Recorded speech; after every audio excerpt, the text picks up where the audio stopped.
Pour réaliser la technique du biais simplifié, qui va être utile pour terminer une encolure ou une emmanchure par exemple, je commence par couper dans les chutes de mon tissu des bandes de biais de 3,2 cm de large. Donc une bande de biais, elle est orientée en diagonale du droit fil de mon tissu. Donc là, je suis vraiment dans la diagonale, elle est dans ce sens-là. Et ça va donner au tissu la propriété d'être extensible et donc très malléable pour pouvoir notamment terminer une courbe dans le cas d'une encolure, par exemple. Donc je coupe ces différentes bandes de biais. Ensuite, je vais les assembler en les positionnant endroit contre endroit et perpendiculaires l'une à l'autre. De cette façon.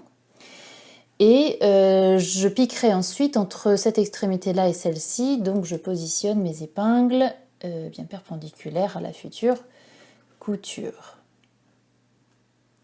Pour m'aider, je peux tracer une ligne ici au stylo qui m'aidera à piquer bien droit. Une fois que j'aurai piqué sur cette ligne, je pourrai réduire la marge de couture en coupant à peu près à 5 mm de ma couture.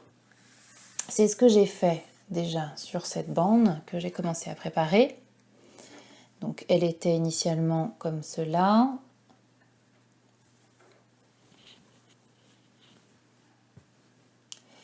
J'ai donc piqué ici de part en part, recoupé ce qui dépassait en me mettant à 5 mm de la couture.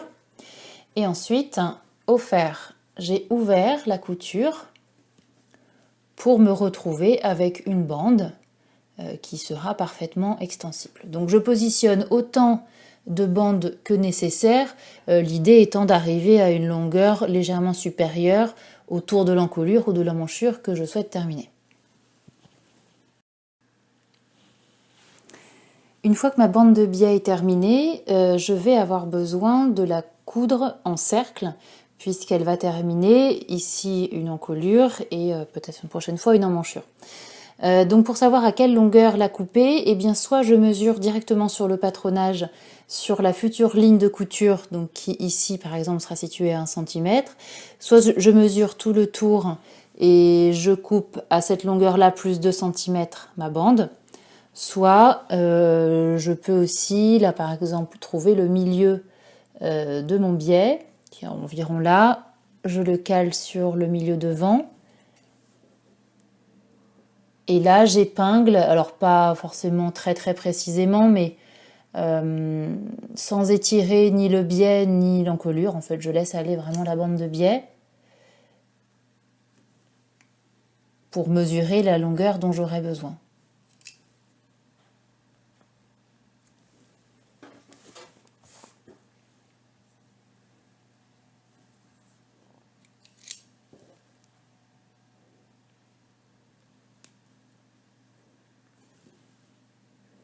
Alors l'épinglage, là, il sert vraiment uniquement à mesurer la longueur, puisqu'ensuite je vais devoir préparer mon biais séparément, donc je vais devoir désépingler.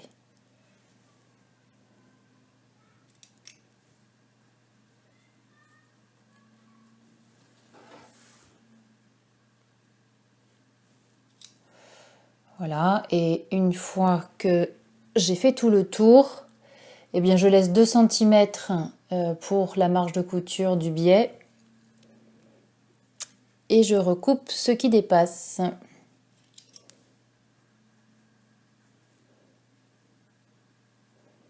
Voilà, je vais venir recouper ce qui dépasse et piquer ici à 1 cm du bord pour avoir parfaitement la bonne longueur de biais pour cette encolure.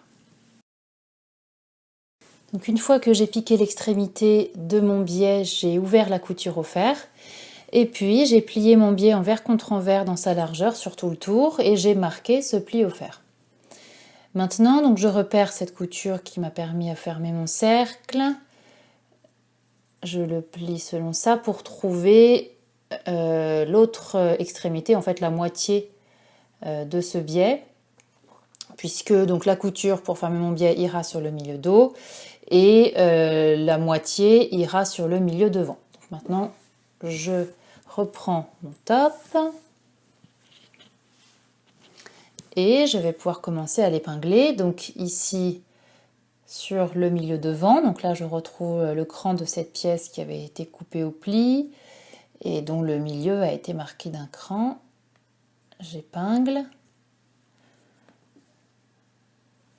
Je vais épingler de cette façon sur tout le tour en positionnant mon biais bien à plat.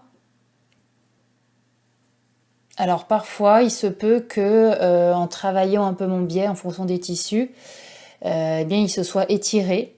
Dans le cas où j'ai une plus grande longueur que nécessaire, eh bien, je reprendrai ici, au milieu dos, cette couture qui a permis de former le cercle. Je reprendrai pour retirer ce que j'ai en surplus. Mais en tout cas, le plus important, ça va être vraiment de tout positionner bien à plat et de n'étirer ni l'encolure ni le biais. Donc je continue cet épinglage sur tout le tour. Donc une fois que j'ai terminé mon épinglage, que j'ai réglé la longueur de mon biais, je l'ai piqué à 5 mm sur tout le tour.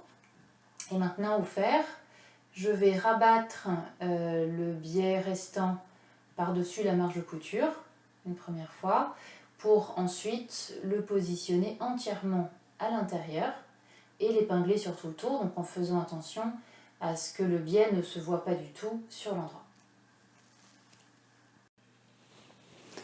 Alors voilà ce que ça donne une fois l'épinglage terminé.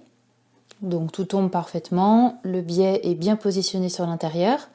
Maintenant je vais piquer à 7-8 mm pour le fixer en place et au moment de piquer, l'idéal ce serait quand même de retirer les épingles avant d'arriver dessus pour avoir une finition vraiment très jolie. Une fois que la deuxième piqûre a été faite, j'ai écrasé le tout au fer et tout se positionne parfaitement. Et donc la finition est vraiment jolie, très propre et elle évitera au col de se déformer.